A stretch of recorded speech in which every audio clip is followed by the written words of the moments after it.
لو قُلت لك إن في 3 أو 4 كلمات بحثية ممكن تجيب لك كل أسبوع عميل و2 من الناس اللي بتشتري، بس أنت اللي سايبهم للمنافسين بتوعك، هتصدقني؟ خلّيني بقى أورّيك حاجة هتغيّر نظرتك تمامًا للتسويق العقاري. العنوان بقى اللي قدّام منك ده بيقول مقارنة الكلمات المفتاحية، دي بقى حضرتك الخطوة اللي 90% من شركات العقارات بتتجاهلها. يعني إيه بقى الكلام ده ببساطة؟ أنت بتكتشف الكلمات اللي المنافسين بيركّزوا عليها وأنت لأ.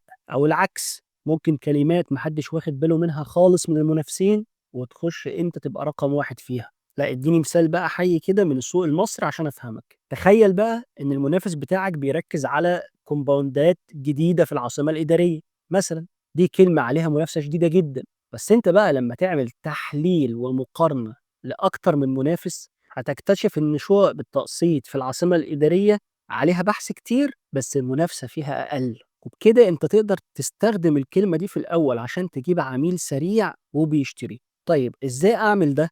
أنت عندك حساب جوجل آدز، ادخل بقى على حاجة اسمها جوجل كيورد بلانر، دخل 3 أو 4 مواقع والموقع بتاعك معاهم. الأداة دي بقى هتوريك الكلمات اللي هم بيظهروا فيها وأنت لأ. خد الكلمات دي رتبها حسب حجم البحث والصعوبة أو المنافسة، اختار 15 أو 20 كلمة بس وابدأ بيهم. بس مش كل الكلمات البحثية اللي هتلاقيها تشتغل عليها. لو أنت تشتغل أكتر وحدات سكنية يبقى ركز على الوحدات السكنية، كلمة شقق للبيع، وحدات سكنية للبيع. برضه تركز على الكلمات البحثية اللي عليها أكتر من 100 عملية بحث في الشهر وتكون المنافسة عليها متوسطة أو قليلة. لو عايز بقى نصيحتي الشخصية، ابدأ بالكلمات الطويلة. يعني إيه؟